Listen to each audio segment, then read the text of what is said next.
Hello everyone, I'm Alex Williamson. I'm here with Shelf Life Books Writers at Home series. So thank you to Shelf Life for having me, and thank you for watching. I'll be reading from my first book of poetry, Very Bright, Almost Pretty, today. It's of course available at Shelf Life Books, or you can order it directly from the publisher at frontnachouse.com.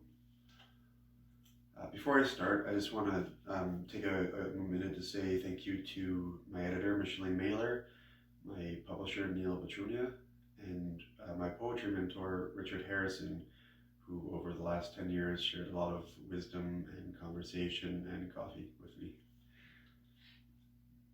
Okay, so the first poem I'll be reading is called Tax.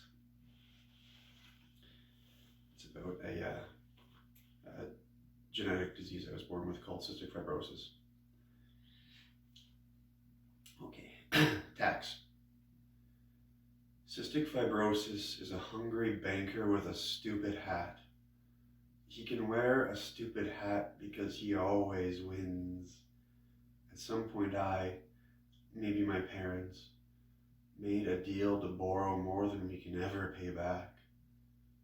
So now every handshake, class, job, trip to the gym, milkshake, walk, and cough, they all cost.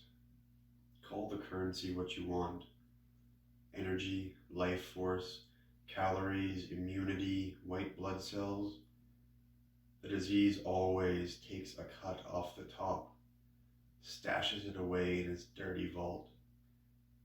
He sits me down at the end of every day, a standing appointment, and goes over my bill, tallies up everything I did. After a hard day, when I've done too much and I'm broke, I can't make the final payments before bed. He tells me how much he hates it when I disappoint him, that what happens next is my own fault. He makes a call, and in comes hounds, cold and virus and bacteria with baseball bats. They do their jobs until I can't stand up. When I'm on the ground, feverish, can't breathe, there is the banker, ticking off his chart, whistling. I tell him he has a stupid hat. His eyes flick up from his clipboard to me.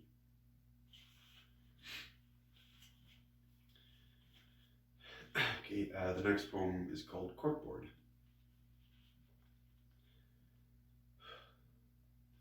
A corkboard in my hospital room wears black marker graffiti, little symbols of the powers people ascribe to, a cross, a Jesus, a man with flowers coming out of his top hat.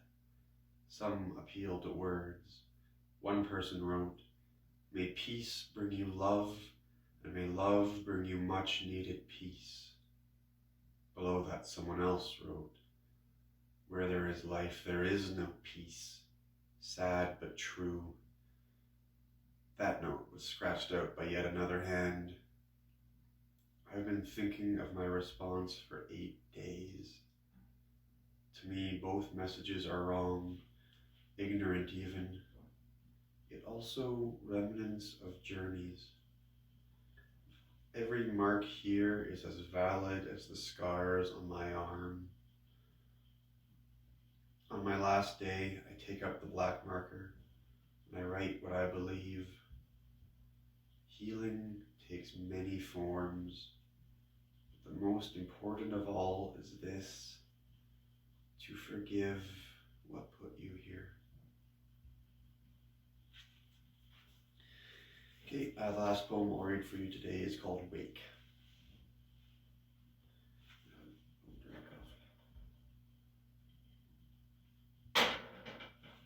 Okay. Wake. My coffee is hot. My body is tired. All these years, I've just been trying to let the light in. Time passes, but honestly, I don't believe it does. The sun hasn't come up yet. Everything has been gray, year after year. I was arrogant with my fate. thought there was no harm in disappearing into grocery trips and doctor appointments, living on somebody else's errand list. So many days, but I'm right where I've always been. The time I lost wasn't real. I've spent most of my life wishing to be gifted. I never have been. Someone I love once told me the saddest part about me is I'm always going to try harder. I think that's been true so far. I'm not sad.